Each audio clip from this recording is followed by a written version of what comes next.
Bismillah ar-Rahman ar-Rahim. First of all, I am very grateful and thankful to Chima Saab and all his team. The way you, he, along with his team, is interested in academic activities and the way you conduct these seminars and talks.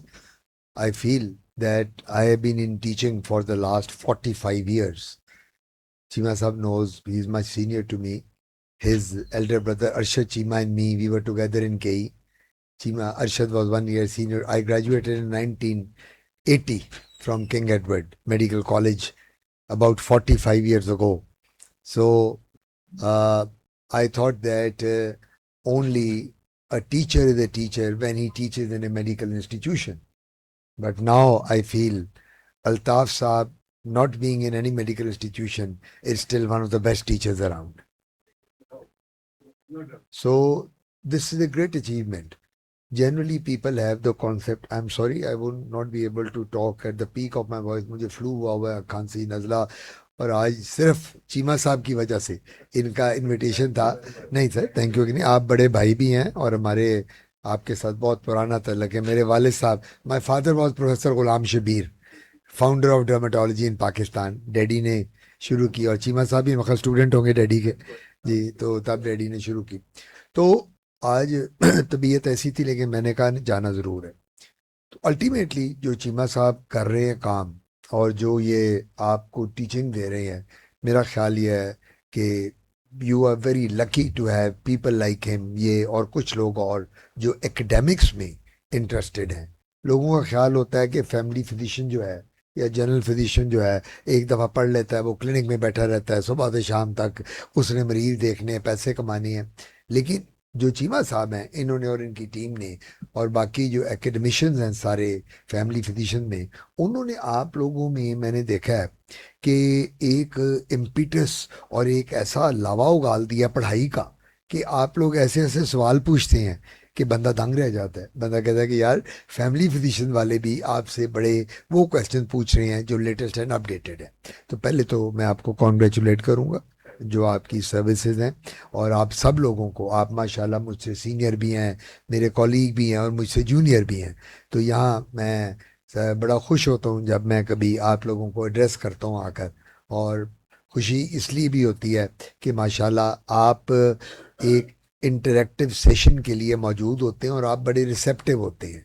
मैंने जहाँ भी family physician में lecture deliver किए हैं, इतने receptive हैं वो लोग, उनके क्वेश्चन आंसर्स, तो बड़ा मज़ा आता है पढ़ाने का. अब आजकल मैं प्रिंसिपल हूँ, एक प्राइवेट मेडिकल कॉलेज है, कॉन्टिनेंटल मेडिकल कॉलेज, और उसके साथ है हयात मेमोरियल टीचिंग में, वहाँ काम कर रहा हूँ. तो ऑब्वियसली रिटायर हुए अब 8-10 साल हो गए. लेकिन अब उन्होंने हमारी जो प्राइवेट कॉलेजेस में एज है वो हमारी बढ़ा दी है 75 साल तक. हाँ, पहले 70 थी. तो वो हम लोग, मैं, जाहिद परवेज, फर्रुख और हम सारे क्लास फेलो हैं. तो हम जब ये 6 महीने पहले पता चला, हमने मजाक किया, यार ये बड़ा चंगा हो गया कि असी उन 6 महीने बाद 70 हो जाना है, उन 75 हो गए हैं.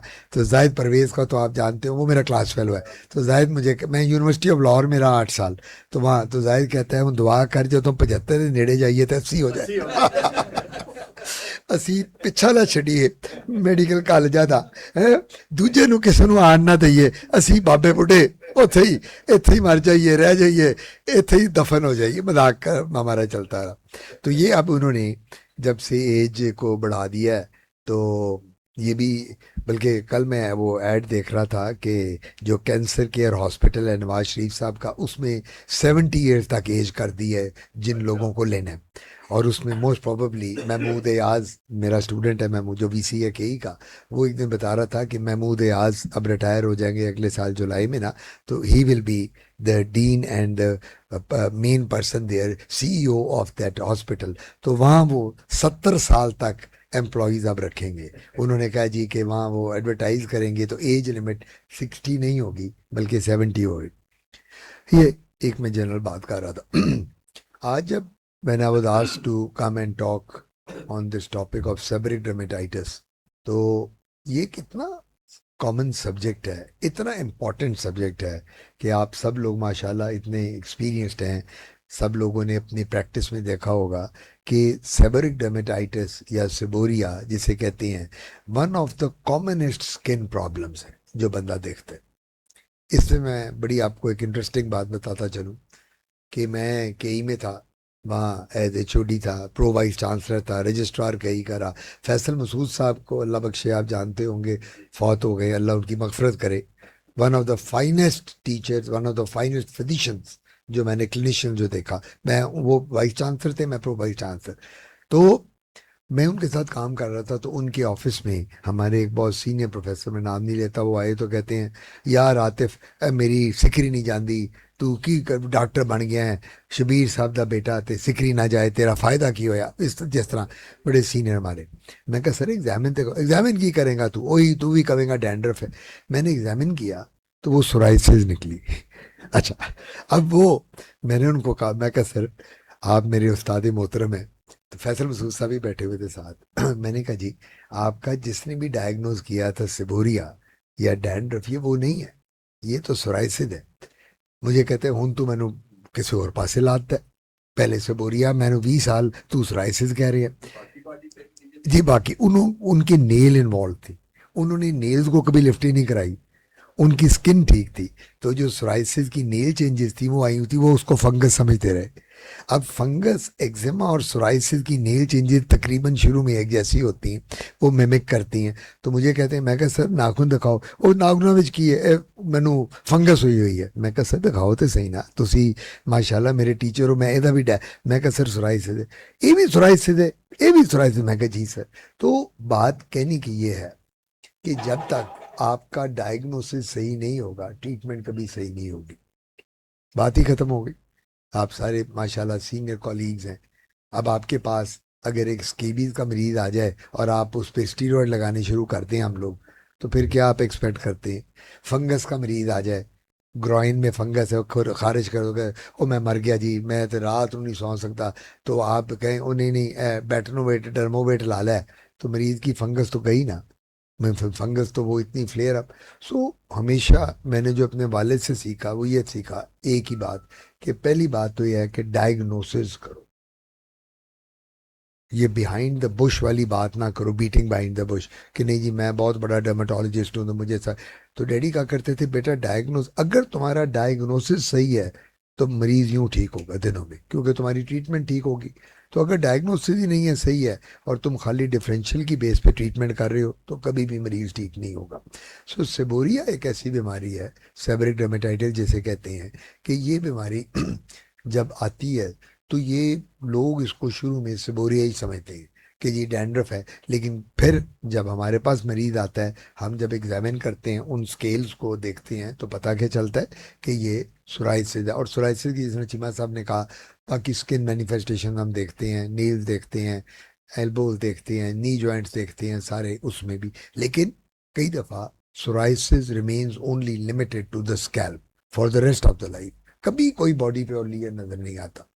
तो जिस तरह ही मैं सब की बात आपको कर रहा था कि उनको 40 साल से 30 साल से थी, लिए नहीं और कोई स्वाय नेल चेंजेस के, कभी स्किन पे, तो उन्होंने सोचा सिबोरिया, ठीक है। तो कहने का मतलब ये है कि diagnosis is of paramount importance whenever you are treating any skin disease, or rather what to talk of skin disease, any disease, every disease or any disease। Dermatology की क्या बात है, कोई भी फिजिशियन है, कोई सर्जन है, गायनेकोलॉजिस्ट है, पल्मोनोलॉजिस्ट है, गैस्ट्रोएंटरोलॉजिस्ट, अगर डायग्नोसिस ही सही नहीं होगा तो ट्रीटमेंट कहाँ से सही होगी। तो ये बेसिकली था जी। सेल्सन ब्लू, सेल्सन ब्राउन, एक सेल्सन ब्लू के साथ सेल्सन ब्राउन भी आता था। वो मेरे वालिद का करते थे, जिसको फंगस होती थी ना, डैडी पंजाबी में बात करते थे, हम लोग सरगोदा के रहने वाले हैं। तो मरीज ने आना डैडी के पास, शाह जी ए देखो, डैडी ने कहा ओए काका तेनू उल्ली लग गई है। उसने कहना जी उल्ली लग गई, उस वो घबरा जाता था। डैडी मेरे बड़े जो पढ़े हुए हैं आप लोग, वो डैडी को जानते, डैडी सीधी सादी बात है, ओए काक, वो कहता उल्ली मैनू किस तरह लग गई, ओए अंग्रेजी में चनू फंगस कहने आ, पंजाबी में उल्ली, उर्दू में इसको ददरिया दाद। तो daddy used to give Selsun shampoo brown. Daddy क्या करते थे, बस ए दिन नहाया कर, मैं महंगी दवाई नहीं देनी, my father was deadly against expensive medicine. Daddy क्या करते थे, और जे मरीज की देख के दवाई लिखा करो, सारे एक जैसे नहीं होते, एक छाबड़ी वाला आएगा, उसकी दवाई उसके हिसाब से दो। तो उस जमाने में नवा नया नया डिफेंस बना था, जो डिफेंस से आएगा ना 8 करोड़ की लैंड क्रूजर पे, उसको दवाई वो वाली दूसरी दो। तो कॉस्ट इफेक्टिवनेस बड़ी जरूरी थी। तो ये सेल्सन ब्राउन तब से, मेरे वालिद के ज़माने से, तो ये एबट कंपनी होती थी, एबट का, तो ये अभी अभी भी एबट का ही, तो ये तब से अब तो बात ये इकोनॉमिकल भी है, और अब तो इतना कंपटीशन हो गया है। पहले तो ये अकेले होते थे, अब तो मार्केट बड़ी पड़ी है इन शैम्पूज के साथ। सो ये हम लोग सेल्सन शैम्पू, ब्लू, ब्राउन और 2.5, ये सारे अवेलेबल है मार्केट में। तो बात हमने करनी है सेबरिक डर्मेटाइटिस की। Now, according to American Academy of Dermatology, seborrheic dermatitis is a common skin condition that causes a scaly rash on oily areas of the body, like the scalp and face. The rash can appear on the skin in many different ways and sometimes looks like another skin condition. अब बात सबसे बड़ी यह है कि seborrhea is not only limited to scalp. Sebaceous glands क्या है? Sebaceous glands वो हैं जो सीबम प्रोड्यूस करते हैं, ठीक है ना। ये डर्मिस में होते हैं, हेयर फॉलिकल के साथ सेबेशियस ग्लैंड बना होता है, बाहर निकलता है। अब बड़े लोग मुझे आके कहते हैं, डॉक्टर आतिफ मेरी स्किन तो बड़ी ऑयली है, वो यूं करते हैं और यूं उनकी घी की तरह उंगलियां हो जाती हैं। कोई कहता है मेरी स्किन बड़ी ड्राई है, कोई कहता है मेरी मीडियम है। ये ऑयली स्किन क्या है, ये तेल कहाँ से निकल रहा है? तो मैं कई दफ़ा मरीजों को मजाक करके कहता हूँ, पाकिस्तान में नीचे से तेल नहीं निकलना, यहीं से तेल निकलना।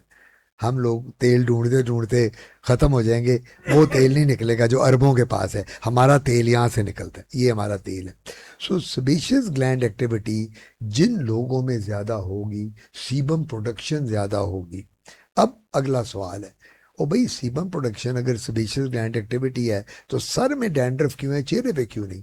रीजन क्या है? चेहरा तो हमने दिन में 10 दफा धोना है, 5 वक्त तो पक्की बात हो गई ना, 5 वक्त तो हमने करना ही करना है, वो तो मैंडेटरी है। अब 5 वक्त के अलावा भी हमने जाना है, क्लिनिक बैठना है, तैयार होना है, जाना है, आना है, हमने मुंह धोना है। तो वो जो डैंड्रफ जो सेबोरिया फेस का है, वो वहाँ सीबम ड्राई होके वहाँ परसिस्ट नहीं करता। स्कैल्प में, हेयर फॉलिकल्स में, जहाँ जहाँ हमारे हेयर्स हैं, मेल हो फीमेल हो जो भी होगा, उसमें वो डैंड्रफ की फॉर्म में होगा। अब सर्दियों में स्पेशली डेली तो बंदा शावर नहीं लेता, यानी मैं मेल की बात कर रहा हूँ, हम तो लेते हैं, फीमेल तो हफ्ते में 1-2 दफ़ा सर्दी में करती हैं, बच्चों को भी। सो द पॉइंट इज, वो डैंड्रफ जो है इसको हम कहते हैं सेबरिक डर्मेटाइटिस।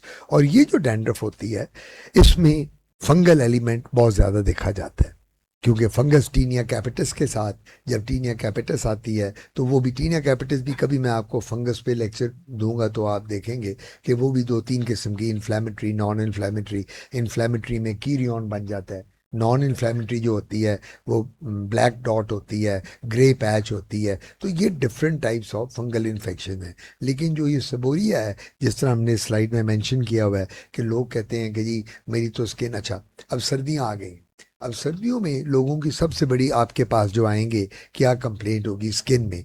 डॉक्टर साहब मेरी तो स्किन बड़ी ड्राई है, मेरी स्किन बड़ी ड्राई है। अब रीजन क्या है? सर्दियों में हमारा वाटर इनटेक कम हो जाएगा, हमारा पानी का इंटेक बहुत कम हो जाता है, हमें पसीना उतना नहीं आता, और अल्टीमेटली क्या होता है, जब वाटर इंटेक कम होगा ऑब्वियसली स्किन ड्राई होगी। इसको भी हम कहते हैं सेबोरिक डर्मेटाइटिस, ये बॉडी में आ जाता है। और अगर दूसरा जनरल नाम लें, अगर किसी की स्किन जेनेटिकली ड्राई है तो वो जीरोसिस भी कहते हैं उसको। एक बीमारी है जिसमें बहुत कॉमनली ये देखी जाती है, उसको कहते हैं एटॉपिक एक्जिमा। एटॉपिक एक्जिमा मैं इतना चीमा साहब देख रहा हूँ आजकल, ये नहीं, मैंने अब 45 साल से देखता हूँ, इतना ज़्यादा बढ़ गया। एक तो मैं देख रहा था ये ड्राइनेस उसमें पूरी बॉडी पे बच्चों में आती है। Cousin marriages have to play a very important role. मैं जब हिस्ट्री लेता हूँ, जो एटॉपिक एक्जिमा का बच्चा, माँ बाप आते हैं, मैं पूछता हूँ जी आप कज़न है? जी कज़न है। तो मैं उनको वैसे ही मजाकन कहता हूँ, मैं कहता हूँ यार 25 करोड़ की मुसलमानों की आबादी है, मर गए मुसलमान, हमें अपनी कज़न से शादियां करनी है, हमें कज़न्स के अलावा और कोई नज़र नहीं आता। बार शादियां करें ताकि हमारी बीमारियां, और कभी मैं आपको जेनेटिक डिसऑर्डर्स पे मुझे बताइएगा, कभी मौका मिला तो मैं एपिडेमोलाइसिस बुल्लोजा, इक्थियोसिस वल्गैरिस, इनकॉन्टिनेंशिया पिगमेंटाई, फिर मेरे वालिद साहब का नाम की है शबीर सिंड्रोम, अगर आपने सुना हो शबीर सिंड्रोम, डैडी के नाम से ये बनी हुई बीमारी डैडी ने डिस्कवर की थी। और रुक एंड विल्किंसन जो टेक्स्ट बुक है डर्मेटोलॉजी की रेफरेंस, उसमें ये बीमारी मेंशन है मेरे वालिद के नाम से, शबीर सिंड्रोम। कज़न मैरिजेस में जब बच्चा पैदा होता है, ये डैडी जो हमने पंजाबी फैमिलीज में, तो ये उसमें बच्चा पैदा होता है तो oral ulceration, bleeding from the eyes and genital ulceration and falling off the nails at birth होती है, और बच्चा 6 महीने में फौत हो जाता है। तो दूसरा इसका नाम जो फिर रखा गया उसके साथ वो था लेरिंगो ओनिको कुटिनियस सिंड्रोम। लेनिक्स में भी इसके ब्लिस्टर बन जाते हैं, होर्सनेस आती है, ओनिको नील चेंजेस हो गई और क्यूटेनियस स्किन चेंजेस। तो ये वो तो ये वो कभी कजन मैरिजेस की बात हुई तो हम वो भी बात करेंगे। Seborrheic dermatitis is the commonest problem. अब लोग बड़े आके मुझे एक बात करते हैं कि जी सबोरिया में मेरे तो बाल ही गिर गए, मैं गंजा हो गया जी, मेरे बाल सारे सबोरिया ले गया। बुक्स में scientifically it is mention in black and white कि सबोरिया के साथ हेयर लॉस नहीं होता, सबोरिया के साथ हेयर लॉस नहीं होता।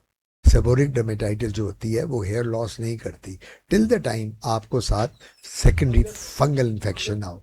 फंगल होगी तो आपका हेयर लॉस होगा, सेबोरिया के साथ नहीं होता। ये यानी मैं आपको जनरल एक बात, मरीज आगे गया ओ जी सर मैं तो गंजा हो गया हूँ, मेरे तो जब से डैंड्रफ आई है। सो दैट इज अनदर मैं जो आपसे शेयर करना चाह रहा था। अब impact of सेबरिक dermatitis in on the quality of life, अब ये बड़ा इंपॉर्टेंट है।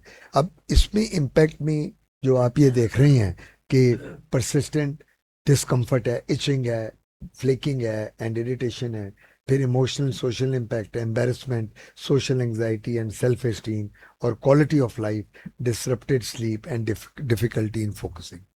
दूसरी बात ये होती है कि अगर आपको सेबरिक डर्मेटाइटिस है, सेबोरिया या डैंड्रफ है, इसमें अगर आप डार्क ब्लू या ब्लैक डार्क शेड्स के कपड़े पहने तो वो तो, अगर बहुत डैंड्रफ है तो हर वक्त ही यहाँ गिरी रहेगी, हर बंदा कहेगा ओए तुम्हारे तो डैंड्रफ है, तुम तो बीमार हो, अपने आप को ठीक कराओ। सो ये भी एक क्वालिटी ऑफ लाइफ को बड़ा डिस्टर्ब करता है। स्किन में बहुत बीमारियां हैं जिनमें क्वालिटी ऑफ लाइफ का बहुत इंपॉर्टेंट रोल है। Number 1 psoriasis, number 2 acne vulgaris, acne जो आती है ना पस्चुलो नोडुलो सिस्टिक एक्नी, उसमें भी क्वालिटी ऑफ लाइफ डिस्टर्ब्ड है। फिर ये वाला, फिर अर्टिकेरियाज, ये बीमारियां ऐसी हैं जिनमें क्वालिटी ऑफ लाइफ बहुत अफेक्ट होती है। तो seborrhoea is also one of the disorder जिसमें ड्राइनेस के साथ आपकी क्वालिटी ऑफ, हर वक्त एक टॉपिक का जो बच्चा होता है, अगर वो बड़ा, जनरली कहा जाता है कि एटॉपिक बच्चे टीनेजर्स के बाद ठीक हो जाते हैं, लेकिन एक बीमारी है जो एटॉपिक एडल्टहुड में भी आती है।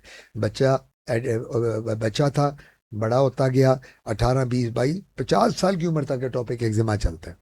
अगर एडल्ट्स में आएगा तो फ्लेक्चर्स में आएगा एक्जिमा, यहाँ अपना एल्बोज में क्यूबिटल और पॉप्लिटियल फॉसा पे आएगा, और ड्राइनेस बड़ी होगी उसमें। So that is another problem जो हम इसमें ड्राइनेस में और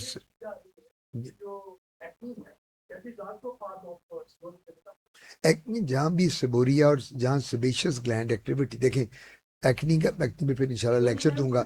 जब सीबम आएगा, जब भी सीबम ज्यादा आएगा, एक्नी में क्या होगा, जो हमारी जो केराटिनोसाइट्स हैं वो जाके क्या करेंगे, वो डक्ट को ब्लॉक कर देंगे, और वो डक्ट ब्लॉक्ड होगी तो एक्नी बनी, comedones, black heads, white heads, papule, pustule, nodule से जी। बिल्कुल आपकी बात बिल्कुल ठीक है, जिनमें सिबोरिया होता है उसमें एक्नी के चांसेस बहुत मल्टीप्लाई कर जाते हैं, ज्यादा हो जाते हैं। आपने बिल्कुल सही कहा। तो ये हो गया जी सिलिकॉन सल्फाइड शैम्पू, ये हम वो कहते हैं फर्स्ट लाइन ऑफ डिफेंस है। मार्केट में और भी हैं, लेकिन मैं भी अभी भी समझता हूँ कि सिलिकॉन सल्फाइड जो है एक तो इकोनॉमिकल है, मार्केट बड़ी पड़ी है इस वक्त सारे शैम्पूज के साथ, हम भी लिखते हैं, आप भी लिखते होंगे, लेकिन ये इट इज। अब प्रॉब्लम एक मरीज के साथ क्या आती है, हमारे मुल्क में मैंने एक टर्म कॉइन की है, आप, मुझे नहीं पता कि आप लोगों के पास गूगलोपैथिक पेशेंट आते हैं। मैंने अब मेरा मसला ये होता है, वो एक खवातीन बहुत तंग करती हैं आके, they are the ones, I am sorry, आप मेरी बहनों की, वो क्या करती हैं, वो इतना सर खाएंगे। अच्छा डॉक्टर साहब, अब मैं उनको अगर एक ऑइंटमेंट या क्रीम या कोई स्टीरॉयड टेपर करके दे रहा हूँ, डॉक्टर साहब स्टीरॉयड दे रहे हैं, आपको पता नहीं स्टीरॉयड क्या होता है? मैं कहा नहीं, मुझे नहीं पता। डॉक्टर साहब डेथ हो जाती है। मैं कहा अच्छा, बड़ी मेहरबानी आपने बताया। अच्छा, आई टेल यू, वो जब आके आपसे आर्ग्यू करती हैं, फिर उसके बाद डॉक्टर साहब आपने गूगल पे नेट पे नहीं पढ़ा उसके साइड इफेक्ट्स? मैं कहा नहीं। मैं कहा जी मुझे नहीं पता कि स्टीरॉयड के साइड इफेक्ट क्या होते हैं।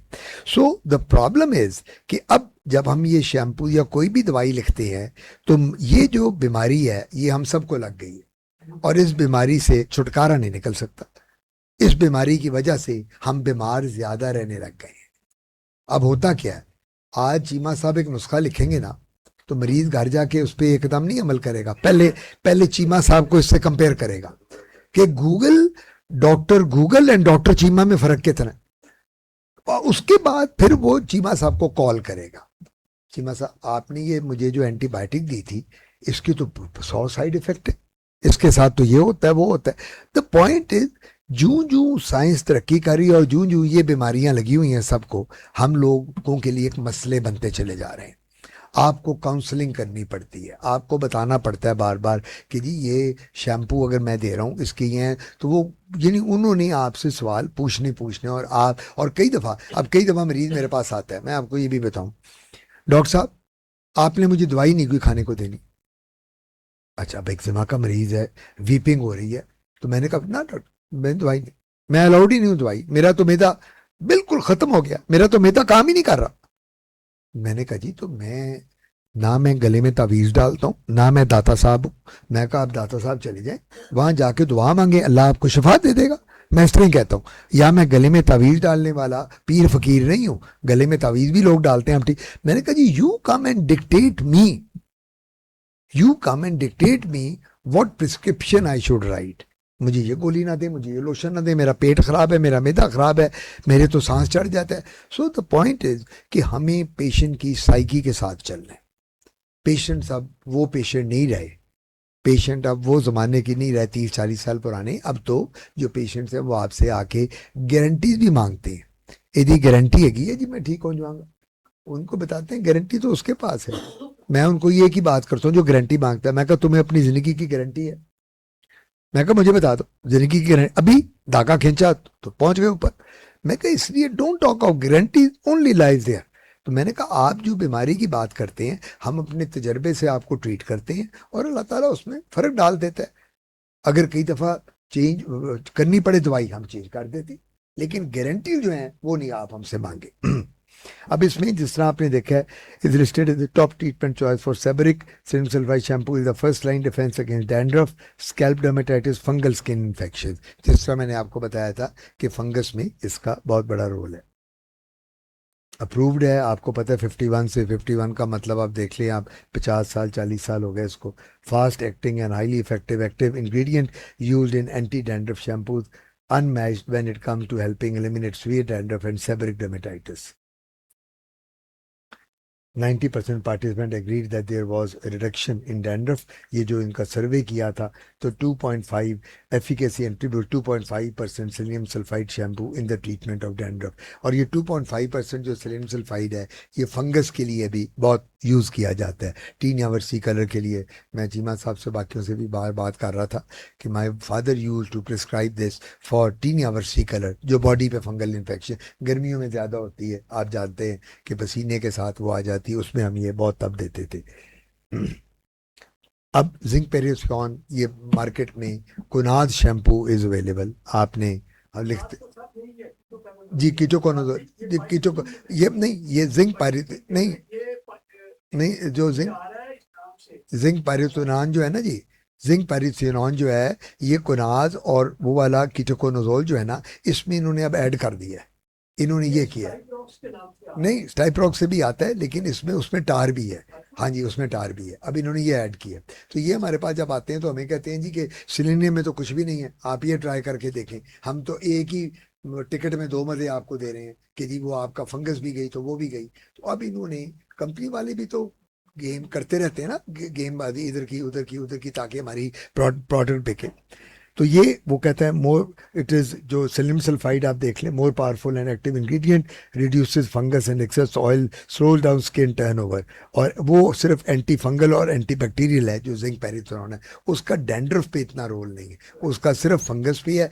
ये जो है, जो हम टॉपिक आज डिस्कस कर रहे हैं सेबोरिया का, ये सेलिनियम सल्फाइड इसके लिए बहुत अच्छा है। Give your scalp the care it deserves with Selsun blue, ये आप जानते ही हैं सेलेनियम सल्फाइड का। इसमें आप देख लें क्लिनिकल प्रूवन एफिकेसी है, रैपिड रिलीफ है, डुअल एक्शन है, और ये आप अगर देखेंगे तो ये it is a known drug. Product portfolio इनका Selsun shampoo, blue brown moisturising formula, maximum strength है। और ये बेसिकली इसकी जो सबसे अच्छी बात है, economically it is better than others. Market में जितने भी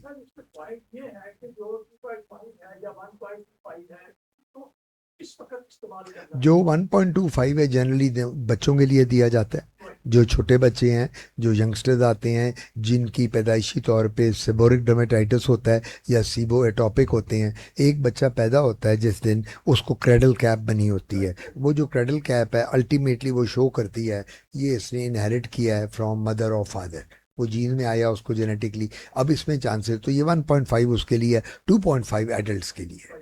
तो ये मेरे तजर्बे में हमें एडल्ट्स को 2.5, बच्चों में, और जो 2.5 वाला है it is very effective against fungal infection as well, especially tinea versicolor और टीनिया क्रूरिस और कॉर्पोरिस जो पूरी बॉडी पे आता है, उसमें भी ये बड़ा इफेक्टिव है अगर हम इसके साथ शामिल हैं।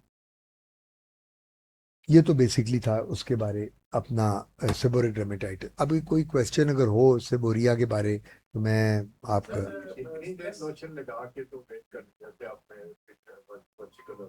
टीनिया वर्सिकलर में जो बेस्ट होता है कि सुबह आपने लगाया, 10 1 मिनट आपने उसको लगा रहने देना, 15 मिनट उसके बाद आपने शावर ले लेना जी, after 10 to 15 minutes, that is enough. Isotretinoin तो सर एक्नी में हम देते, नहीं वो तो एक्नी में आएगा जी। नहीं नहीं कम करते, वो एक्नी में, वो एक्नी में ही आता है ना। नो, आइसोटेटेनॉइन का सेबोरिया में कोई रोल नहीं है। आइसोटेटेनॉइन का जो मेन रोल है, आइसोटेटेनॉइन वो रोल है एक्नी में, जहाँ सीबम एक्टिविटी बहुत है, जहाँ पस्चुलो नोडुलोसिस्टिक एक्नी है।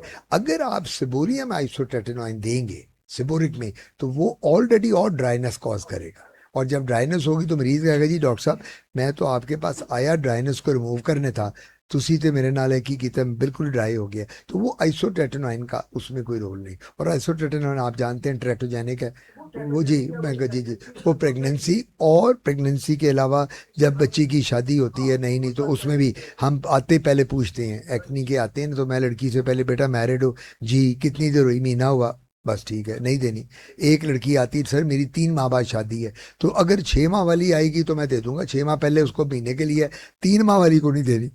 हाँ, दी जनरली वो 2 साल, लेकिन अब रिसर्च कहती है 6 माह में, अगर आप 6 माह पहले एक दफा दे दे तो डर की बात नहीं जी। जी 3 माह, 3 माह तक हम नहीं देते। खैर, सॉरी, देखिए इसमें बात ही होती है, जो सेबोरिक डर्मेटाइटिस है इसका, आप अगर हम लोग बायोप्सी करें किसी, यानी उस लीगन की या वहाँ से, तो आपको स्केल्स नज़र आएंगे उसमें, और वो स्केल्स जो होंगे उनमें आपको फंगल एलिमेंट नहीं मिलेंगे। बायोप्सी में फंगल एलिमेंट जो होते हैं वो अलहदा हो जाते हैं, स्केल्स अलहदा हो जाती हैं। इसका ज़्यादातर जो डायग्नोसिस है वो क्लिनिकल है, ये हम क्लिनिकल डायग्नोसिस। सबसे बड़ी बात है सेबरिक डर्मेटाइटिस क्लिनिकल में आपने करना है, मरीज से पूछना है कि जब तुम स्क्रैच करती हो या करते हो तो तुम्हारे नेल में वैक्स लाइक लियंस सेबोरिया की, वो कहेगी हाँ जी बड़ी सॉफ्ट है। जो सोराइसिस होगा, सोराइसिस में मरीज कहेगा जी मेरे तो इतना थिक है, वो बने मैं खारिज करता हूँ या दबाता हूँ तो वो तो, मेरे वालिद कहते थे पंजाबी में, मच्छी दे चाने मगर छिलके बन जाते हैं, मरीज को कहते थे, कहता था बिल्कुल जी, और वो चाने चट्टे चट्टे बन जाते ने बॉडी से उधर। तो ये क्लिनिकल इसका डायग्नोसिस ज्यादा है इंपॉर्टेंट सिबोरिया का। अच्छा जी, जी सर। नहीं सर, ये विटामिन मिनरल में इसमें अभी तक कोई नहीं, इसका सबसे बड़ा रोल ये है जेनेटिक है, ये बस हमने ये बात जीन्स में ऑब्वियसली जेनेटिक बीमारी है, आइदर ऑफ द पेरेंट्स और बोथ ऑफ द पेरेंट्स, उनमें अगर पेरेंट्स में नहीं भी है तो वो हो सकता है दादे में हो, नाने में हो, चाचे में हो। जिस तरह हम शक्लों का नहीं कहते, इसकी शक्ल अपने मामे पे चली गई है, इसका कद अपनी पुप्पी पे चला गया, इसी तरह ही जेनेटिक वो भी आ गया।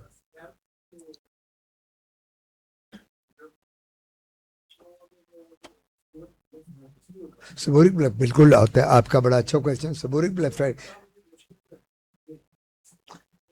नहीं, ब्लेफाइटिस में तो हम नहीं ना देंगे। नहीं नहीं, जो मैं बताता हूँ, नहीं मैं आपको बताता हूँ, आई के लिए जब हमारे पास सबोरिक ब्लेफ तो कॉर्टिस्पोरिन आई ऑइंटमेंट आती है, इट इज गुड, वो आप दे सकते हैं। लेकिन ऑब्वियसली वो जो सबोरिक ब्लेफाइटिस है वो आपकी आईलिड्स में, लैशेज में और आईब्रोज में भी आपको डैंड्रफ होगी, तो उसके लिए आपको कोई आई ऑइंटमेंट ऐसी जो जिसमें माइल्ड सा स्टीरॉयड है वो देंगे तो उससे आती। ब्लेफामाइड, ब्लेफामाइड आती आती, बिल्कुल आती ब्लेफामाइड, बिल्कुल हम देते हैं। नहीं नहीं, वो भी देते हैं, वो कॉर्टिस्पोरिन आई ऑइंटमेंट है, ब्लेफामाइड। अबाउट 2 वीक्स, 2 हफ्ते में ठीक हो जाता है पेशेंट। अच्छा जी, अब हम आज, ये बड़ा इंपॉर्टेंट टॉपिक है, इडियोपैथिक अर्टिकेरिया। इसको अर्टिकेरिया को उर्दू में हम ददूड़े या दफड़ भी कहते हैं, पंजाबी में कहते हैं बिगड़ी हुई छपाकी या छपाकी, ये हम इसको नाम इसका है। और अपनी टर्मिनोलॉजी में इसको अर्टिकेरिया कहते हैं, लेमैन टर्म इसको कहता है हाइव्स, हाइव्स कहते हैं अंग्रेजी में। मरीज आगे कहता है डॉक्टर साहब मुझे हाइव्स की बीमारी है, ठीक है जी। या कॉमन टर्म जो है सबसे वो है छपाकी जी, छपाकी भी कहते हैं। कुछ लोग एलर्जी, एलर्जी तो एक ऐसा है ना, स्किन का नाम ही एलर्जी है कि हर चीज में एलर्जी, जो मरीज आएगा त्रप्पड़ जी, बिगड़ी हुई छपाकी या त्रप्पड़, वो त्रप्पड़ कहते हैं, पंजाबी का लफज है त्रप्पड़, उर्दू में त्रप्पड़ हो गए। ये आपने डिस्क्लेमर का पढ़ लिया इसमें, मैं फिर मुझे क्रॉनिक अर्टिकेरियल हाइव्स क्या है? Urticarial also known as hives, जो मैंने आपको बताया, हाइव्स जो है are a rash that cause round swollen areas on any side. They often have a very itchy skin and can sometimes be painful. Then chronic urticaria occurs most of days of the week for more than 6 weeks. People may experience symptoms on their whole body or in one particular area. So chronic urticaria और acute urticaria में एक बात याद रखनी है, chronic urticaria का मरीज आएगा तो आपका पहला सवाल होना चाहिए, आपको बेटा ये बताएं ये बीमारी कब से है एलर्जी की।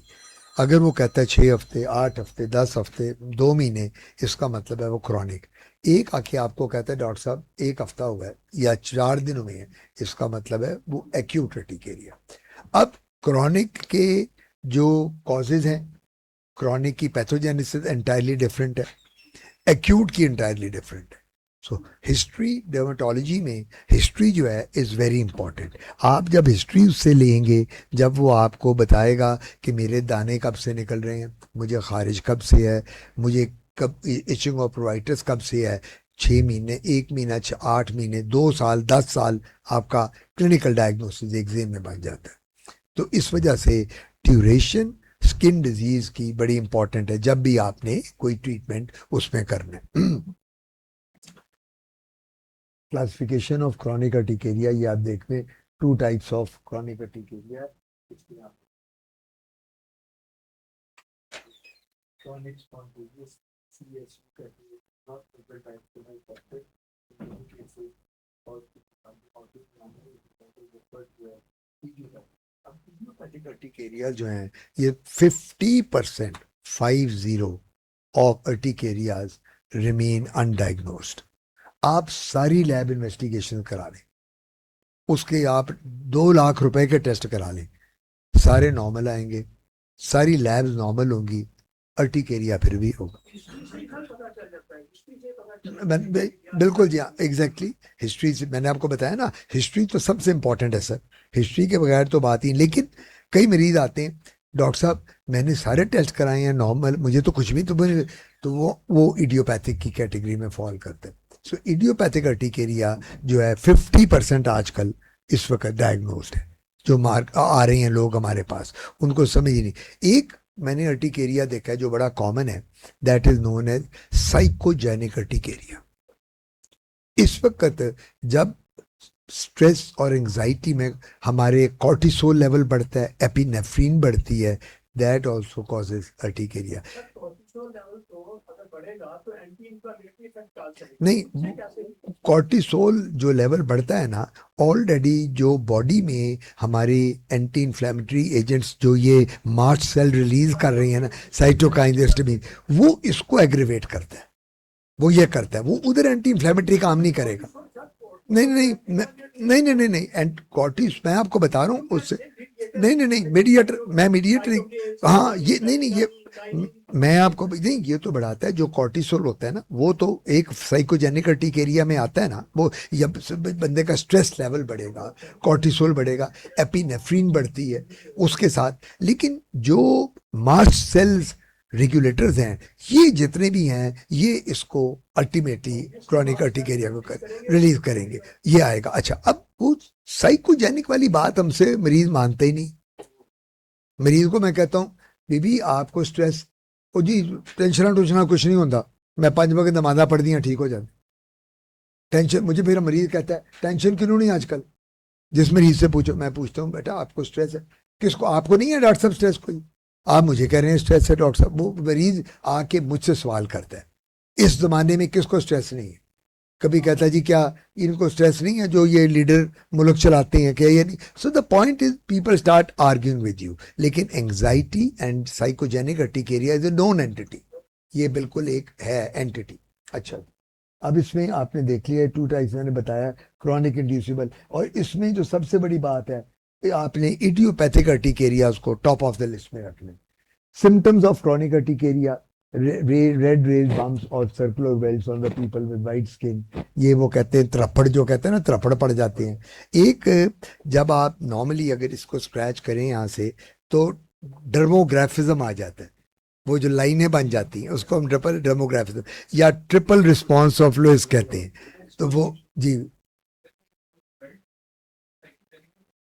हाइव्स बनती, बिल्कुल बनती, क्यों नहीं बनती। साइकोजेनिक में जो आते हैं ना लोग जो एंटी डिप्रेसेंट पे हैं, और वो साइकोजेनिक जो जिनकी एंजाइटी और स्ट्रेस लेवल साइकाइट्रिस्ट डील कर रहा होता है, उनमें ये मैंने बहुत कॉमन प्रॉब्लम, बिल्कुल मेडिसिन तो बड़ा बिल्कुल आता है। मैं आपको जब कॉजेज बताऊंगा तो उसमें जो ड्रग्स हैं, ड्रग्स इटसेल्फ कॉज, यार पैनाडोल, हम लोग पैनाडोल कितनी खाते हैं? नहीं नहीं नहीं नहीं, मेरे आपने नहीं देखा सर, आप नहीं नहीं नहीं, पैनाडोल मैं आपको बताता हूँ। पैनाडोल के साथ मेरे एक पेशेंट थे, उन्होंने कहा डॉक्टर साहब मैं तो पैनाडोल 20 साल से खा रहा हूँ, मुझे अब क्यों हो गया? मैंने कहा जी 20 साल पहले आपकी उम्र कितनी थी और अब कितनी है? मैंने कहा जी तब आपका इम्यून लेवल क्या था और अब कितना लेवल है? I have seen 80% of patients having Panadol having chronic urticaria. ये मैं आपको अपने पर्सनल एक्सपीरियंस में बता रहा हूँ, किताबी चीज़ें तो हम सब ने पढ़ ली है ना, मैं तजर्बे से बता रहा हूँ। फिर मैं उनको कहता हूँ पैनाडोल को चेंज करो, फिर मरीज कहते हैं डॉक्टर साहब वाकई अब मुझे फर्क पड़ा। एंटी इन्फ्लेमेटरी जितनी ड्रग्स हैं, एनएसएड्स, नॉन स्टेरॉइडल, अब एनएसएड्स का लोगों का ख्याल है कि सिर्फ एसिडिटी होगी, गैस्ट्रिक अल्सर बनेगा, और मुझे ओ भाई एनएसएड खाली वो नहीं करती, एनएसएड तो 10,000 प्रॉब्लम और क्रिएट करती हैं। लोग क्या कहते हैं जब वो देते हैं एनएसएड, किसी ने नहीं कहना कि ओमेप्रोजोल ले लो, किसी ने नहीं कहना कि नेक्सम ले लो, किसी ने नहीं कहना राइजेक ले लो, लोजेक ले लो, और यार वो तुम लेते रहो बस ठीक। सो द थिंग इज, आपने मरीज को जब भी एनएसएड्स देनी है या कोई, और जिस तरह डॉक्टर साहब ने कहा कि drugs itself, any drug can cause a reaction at any time.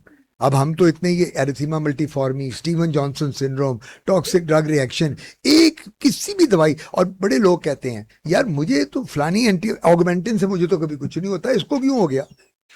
This is no argument.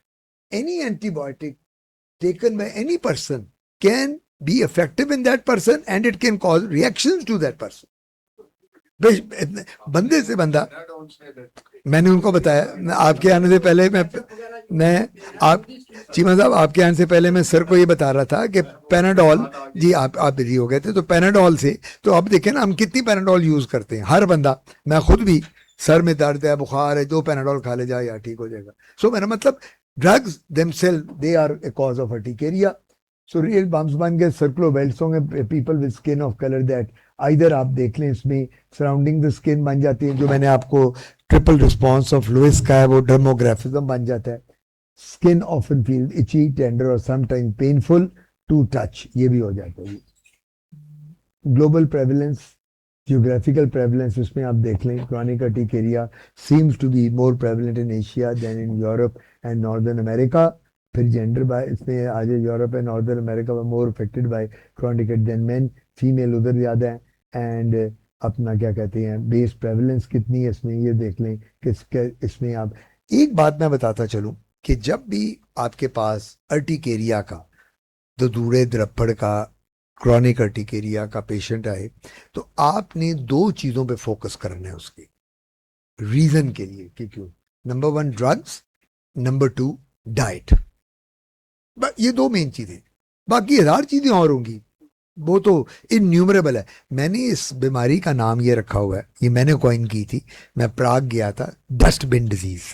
Dustbin disease, एक डस्टबिन में सब कुछ डालते जाओ ना, सारा ट्रैश, कूड़ा करकट। इसी तरह इसके कॉजेज में एक एक कॉज है डस्टबिन वाली, जो मर्जी इसकी नो कॉज निकल आएगी। एक बंदा कहता है जी मैं तो अगर कमरे में जाऊं तो मुझे हवा से अर्टिकेरिया हो जाता है, कईयों को एक्वाजेनिक अर्टिकेरिया होता है, पानी के साथ, पानी पीते हैं होंठ सूज गया। एक बंदा नहाने निकलता है, अंदर जाके शावर लेता है, बाहर सूज के आ जाता है, aquagenic urticaria, heat urticaria, cold urticaria, solar urtic, psychogenic. आप बाहर थे तो हम ये डिस्कस कर रहे थे जी, साइकोजेनिक हमने डिटेल डिस्कस किया। सो अर्टिकेरिया की लेकिन 2 रीजन आपने उनसे डिस्कस कर, सिर्फ उनको कहो जी खाते क्या हो और दवाइयां क्या ले, दूध का दूध ते पानी का पानी हो जाए। हाँ जी, नहीं मैंने कहा नहीं, पहले कपड़े, परफ्यूम, डिओड्रेंट्स, मुझे बड़े हाँ, मैंने कहा वो डस्टबिन में, मैंने कहा वो सारे आ गए ना। लेकिन मैंने जो आपको मेन बताया ना कि जो मेन है वो 2 चीजें हैं। आते मरीज से पहले खाने का पूछे और उससे दवाइयों का। एंड आई टेल यू, एक बंदा कहेगा जी मैं तो सी फूड का बड़ा शौकीन हूँ, एक कहेगा जी कि मैं बीफ पॉज खाता हूँ, एक कहेगा जी लाहौरी बंदा कहेगा सिरी पाए हरीसा निहारी, एक चाइनीज का होता है। अब जीनोमोटो जो है उसमें चाइनीज में उससे होती है, बिल्कुल है। देखिए देखें मैंने वही कहा ना, अब आपको एक बंदा अगर कहता है कि जी मैं इन चीजों से, दवाइयों या खाने से नहीं, फिर आप कपड़ों पे आ जाए, फिर आप परफ्यूम पे आ जाए, फिर आप उससे, फिर उसकी नेचर ऑफ जॉब पे आ जाए जी, क्या कह पोलन से आता है, पोलन वेरी इंपॉर्टेंट। सो मैंने तभी वो डस्टबिन का इसलिए नाम दिया ना कि कोई भी कॉज अर्टिकेरिया में। सो हम लोग जो फिजिशियंस होते हैं, हमने खुद उसको, मैं मरीज को क्या कहता हूं, अपनी कॉज आप लब के हो, मेरे को मैं नहीं लबनी, आप लबो, किए फिर मरीज कहता है डॉक्टर साहब फिर आपके पास आने, मैं कहा यार मैं तो दवाई दूंगा ना, और आप तो लबो बड़ा गोश खान नाल होंदी है, जिसकी वजह तो होंदी है। अच्छा जी, अगली एक और इंपॉर्टेंट आपको बताऊं कॉज जो मेरे जेहन में आई, अब यूं आती जाती, पेट्स, कुत्ते, बिल्लियां, कबूतर, तोते, पिजन्स। हाँ हाँ हाँ सर, वो जो बच्ची होती है ना, वो नाराज हो जाती है कि डॉक्टर ही बड़ा पैड़ा है, एक कहना मैं बिल्ली काट दिया करूं, मेरी तो पेट है, रात को मेरे साथ कंबल में सोती है। उसकी माँ कहती है जी कि मेरी बेटी रजाई में लेके कंबल में बिल्ली को सुलाती है और उसको हग करती है, किस करती है। So the point, pets itself they are a cause of urticaria. So common, आपने एक एक करके रूल आउट करते चले जाने और आपको कोई ना कोई इसकी रीजन मिलेगी। अच्छा, अब ये तो क्रॉनिक है ना। एक्यूट अर्टिकेरिया जो होता है, जिसको एंजियोडीमा कहते हैं, सडनली मरीज सोया रात, आज ठीक सोया, सुबह उठे हो, अख सुजी हुई, बोल सुजी हुई, डॉक्टर साहब मैं मर गया। वो क्यों होया? रात तो मैं बिल्कुल सोया हुआ था जी, मुझे कुछ नहीं, आज सुबह। तो एक्यूट अर्टिकेरिया में अब वो कहां से आया? नंबर 1 इंसेक्ट बाइट, सबसे बड़ी बात है। वो रात सोया, कोई इंसेक्ट बाइट हुई, उसकी आई स्वोलन, उसके लिप्स, एंजियोडीमा जिसे कहते हैं, वो स्वेलिंग हो गई। उसके बाद उसने कोई रात को कोई ऐसा इंजेक्शन या कोई ड्रग अगर लिया है, उसके साथ भी एंजियोडीमा आ जाता है, वो आ गया। कोई उसने, अच्छा ये हम आई ड्रॉप्स अक्सर देते हैं जिसमें नियोमाइसिन होता है। ये हमारे ऑफ्थल्मोलॉजिस्ट बैठे हैं, कोई हमारे यहाँ जो ऑफ्थल्मोलॉजी में आप कहते हैं जी, वो सर नियोमाइसिन में आप करते हैं ना, तो आपने तो एग्जैक्ट वही बात, बिल्कुल एन वाला जो आता है ना, जेंटासिन जी, नहीं नहीं नहीं, नियोमाइसिन, नियोमाइसिन जी। अच्छा, मैंने नियोमाइसिन के साथ देखा है, जेंटिस करता, देखिए करने को तो सर कोई भी करेगा, लेकिन नियोमाइसिन वाली जो ड्रग्स है ना वो बहुत करती है। हम पूछते हैं उनसे आके कि यार नियोमाइसिन, हाँ जी मैं डालता हूँ वो कतरे जिसमें एन है, नियोमाइसिन है, वो भी कर। द पॉइंट इज कि हमने हिस्ट्री लेके क्रॉनिक अर्टिकेरिया और एक्यूट अर्टिकेरिया को डिफ्रेंशिएट करना है, और क्रॉनिक अर्टिकेरिया में मैंने आपको मेन कॉजेज उसके बता दिए। ये पाकिस्तान में प्रेवलेंस है। अब अगर देखा जाए ये अच्छी खासी है यार, 0.5 to 1%, 25 करोड़ की आबादी में बड़ा urticaria. Female are affected more by chronic as they are more frequent exposed. अब इसमें फीमेल जो है, एक तो ये कॉज है ना हाउस डस्ट, दूसरा मेंस्ट्रुअल इरेगुलरिटी, हार्मोनल इश्यूज।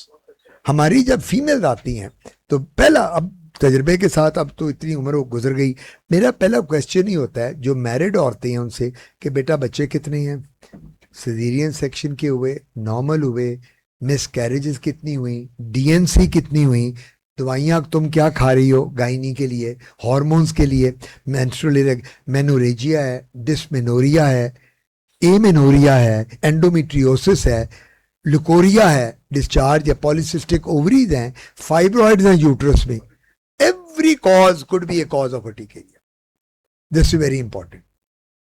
बच्चों में जब बच्चा आता है आपके पास, अर्टिकेरिया का माल आती है, तो एक जो रीजन मेरे वालिद ने मुझे सिखाई, कहते बाकी तो 1000 कॉज हैं बच्चे में, ये दूध शूद की भी, उसको पहली बात पूछनी है, ओ बीबी कदी एनू कीड़ियां वाली दवाई देती है कि कीड़े ने कल जान पेट तो। ये डैडी से मैंने सीखा था, मैं भूल जाता होता था।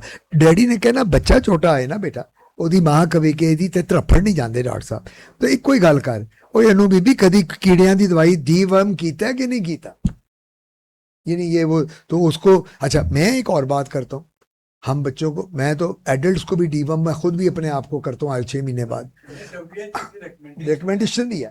देखो सर, हम लोग ये जो सब्जियां खाते हैं वो सीवरेज के पानी के अंदर ही होंगे।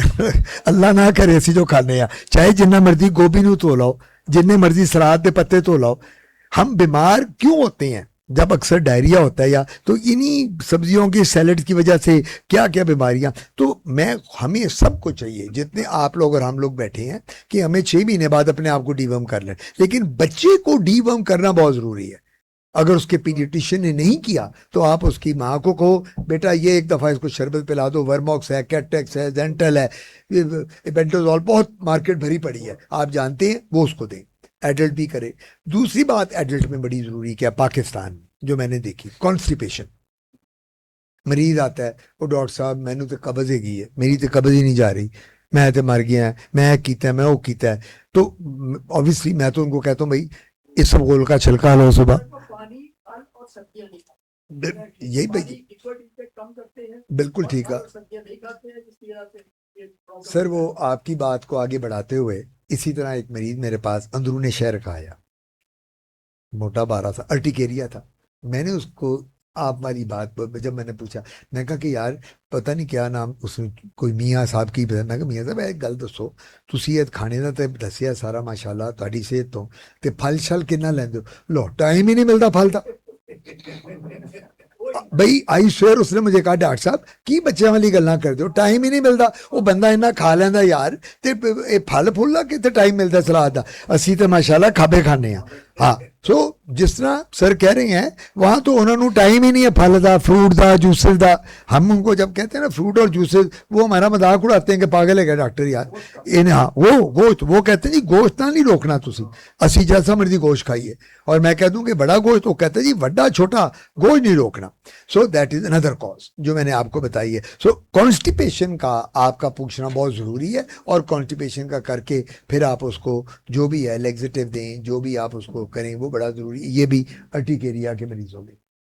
अब मैकेनिज्म ऑफ डिजीज आप जानते ही हैं सारे, urticaria science and symptoms, development skin mast cells और बेजोफिल्स, डीग्रैनुलेट जिस तरह हमने बात की है, and release histamine and other pro-inflammatory mediators. The degranulation of these cells in some patients is thought to be because of autoantibodies directed against a subunit of high affinity IgE receptor FCR और IG itself. So सबसे बड़ी बात यही है कि जो mast cells हैं उसमें से जिस तरह पहले भी हमने बात की थी, जब भी हिस्टामीन, सेरोटोनिन, काइनिन ये वहां से सिक्रीट होंगी तो अर्टिकेरिया हमारा बनेगा। इसलिए अब हम आ जाएं पैथोजेनेसिस, क्रॉनिक स्पॉन्टेनियस या इडियोपैथिक अर्टिकेरिया। जेनेटिक प्रीडिस्पोजिशन है, undefined trigger such as drugs, infection, systemic disease. हाँ, इसमें एक और बात बताता चलूं, cigarette smoking and paan chewing. Pathan आए तो नस्वार का पता करो, ये तीन चीजें बड़ी जरूरी हैं हमारे मुल्क में। मेल ऑब्वियसली, फीमेल तो सिगरेट इतना नहीं, ये बहुत कम है। मेल जब आए सिगरेट का पूछें, फीमेल से पान का पूछें, और पान कमाम वाला, वो जो पान जिसमें वो तंबाकू वाला, उसमें औरतें कहती हैं हाँ जी मैं तो तंबाकू में डालती हूँ। और अगर पठान आए तो खान साहब नस्वार खाते हैं। बस बात ये तीन की, ये भी बड़ी ज़रूरी बात है कि आपकी ये नहीं, जो स्मोकिंग एडिक्शन हैबिट्स हैं, और अल्कोहलिक्स में भी मैंने देखा है, जो अल्कोहल हमारे मरीज जो हाई क्लास के आते हैं, वो तो सारे आके बड़े फ़ख्र से बताते हैं हाँ जी मैं तो 2 पैग लगाता हूँ, रात को सोता हूँ जी उसके बगैर डॉक्टर साहब नहीं। मैं क्योंकि मेरे पास ज़्यादा, मैं जिमखाना क्लब के इलेक्शन लड़ा हूँ 20 साल से, मैं चेयरमैन रहा, कन्वीनर, तो मेरे जिमखाना क्लब के जितने आते हैं वो सारे वो पीने पिलाने वाले। वो आगे कहते डॉक्टर साहब ये यार ਇਹਦੇ ਨਾਲ शराब ਨਾਲ ਗੋਰੀਆਂ ਨੂੰ तो कुछ नहीं होता, मैनू क्यों खुरक पै जाती है। मैं कहा जी शराब तुसी ये नहीं बंद कर सकते, इनू पानी ज़्यादा पाओ, ਉਹ ਆਪਣੀ ਜਿਹੜੀ ਵਿਸਕੀ ਹੈ ਉਹਨੂੰ ਘਟਾਓ, ਉਹਦੇ ਨਾਲ ਗੱਲ ਬਣੇਗੀ। ਨਹੀਂ ਤੇ ਮੈਂ ਕਹਾਂ ਜੀ ਇਹ ਜਿਹੜਾ ਲਿਵਰ ਹੈ ਨਾ, ਇਹ ਤੁਹਾਡਾ ਗਿਆ, फिर तुम कहोगे ले यार उनते मेरे सिरोसिस और यू डाई। सो ये आपने ये भी रीजन उनसे पूछना है हर एक से, उनकी एडिक्शन का। अनडिफाइंड बता दिया, these agents can induce the stimulation of auto immunity pathways both, IG बता दिया। अब फिजिकल अर्टिकेरिया दिए मैंने आपको पहले बताए थे, क्रॉनिक के जी कोल्ड, हीट, वाइब्रेशन, डिलेड और सन एक्सपोजर, और नॉन फिजिकल में contact urticaria, aquagenic and cholinergic urticaria. यानी ये आपको ये डिफरेंट टाइप्स है।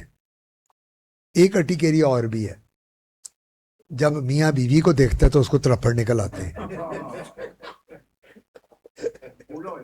वो कहते हैं ना, वो मियाँ कहता है कि जी डॉक्टर, वो एक दिन मुझे एक मरीज ने मजाक किया, कहता है डॉक्टर साहब तुसी ये मेरी बेगम ਨੂੰ ਸਵਾਲ ਤੇ ਬੜੇ ਪੁੱਛ ਰਹੇ ਹੋ, ਉਹ ਇਹ ਵੀ ਤੇ ਪੁੱਛੋ ਜਦੋਂ ਵੀ ਇਹ ਮੈਨੂੰ ਵੇਖਦੀ ਆਂਦੀ ਹੈ ਤੇ ਇਹਨੂੰ ਤਰਫੜ ਪੈਂਦੇ ਤੇ ਇਹਨੂੰ ਵੇਖ ਕੇ ਮੈਨੂੰ ਪੈਂਦੇ ਨੇ, ਅਸੀਂ ਹੁਣ ਕੀ ਕਰੀਏ। मैं वो मजाक में उसने कहा। सो अर्टिकेरिया का प्रॉब्लम सबसे बड़ा ये है कि कई दफ़ा रीज़न ही कोई नहीं मिलती। अब क्वालिटी ऑफ लाइफ आप देख लें, आप अगर एक जगह बैठे हुए खारिश कर रहे हैं, यूं कर रहे हैं, इस तरह कर रहे हैं, अब सारा सोशल सर्कल बैठा हुआ है, आप कहेंगे कि यार ये बड़ा अच्छा। स्केबीज में एक बात करता चलो, स्केबीज में लोग कहते हैं जी रात ਨੂੰ ਖਾਰਿਸ਼ ਬੜੀ ਹੁੰਦੀ, ਦਿਨ ਨੂੰ ਕਿਉਂ ਨਹੀਂ ਹੁੰਦੀ। ਡਾਕਟਰ ਸਾਹਿਬ ਤੁਸੀਂ ਜਦੋਂ ਗੱਲ ਕਰਦੇ ਹੋ ਕਿ ਜਦੋਂ ਤੂੰ ਰਾਤ ਨੂੰ ਬਿਸਤਰ ਵੀ ਲੰਮਾ ਪੈਣਾ ਹੈ ਉਸ ਵੇਲੇ ਤੈਨੂੰ ਖੁਰਕ ਬੜੀ ਹੁੰਦੀ है, दोपहर क्यों नहीं होती। मैं कहा बताता हूँ इसकी रीजन। मैं कहा दोपहर को, अब if God forbid I am carrying scabies, मैं ये लेक्चर दे रहा हूँ, मैं घर से उठा हूँ, तैयार हूँ, मेरे को खुरकन का टाइम ही नहीं है, मैं आया हूँ, मैंने जाना है। रात को मैं कहा सवाए खुरकन दे और कोई काम नहीं। रात ਨੂੰ ਤੁਸੀਂ ਹੁੰਦੇ ਹੋ, ਤੁਹਾਡਾ ਬਿਸਤਰ ਹੁੰਦਾ ਹੈ, ਤੁਹਾਡਾ ਤਕੀਆ ਹੁੰਦਾ ਹੈ, और टेलीविजन होता है, या ये बीमारी होती है, एक हाथ में है तो दूसरे में करी जा रहे हो। तो मैंने कहा हाँ जी उन्नी ज़्यादा होती है। तो हम उनको मरीज की लैंग्वेज में कहते तो मरीज बड़ा खुश होता है, कहता है गल तो ताड़ी ठीक है। कहता है जी मरीज कहता है गल ताड़ी बिल्कुल ठीक है, रात दिन नू नहीं। मैं कहा दिन नू दे गल सुनो, मैं कहा तेरी बेगम नू खारिश है, वो किचन में लगी हुई है, दोपहर नू खाना पका रही है, कभी शॉपिंग ग्रॉसरी। मैं कहा तुम अपने काम पे, रात को सारे वेले ने एक कोई काम करना है, खुरकी जाओ तो खुरकी जाओ बस।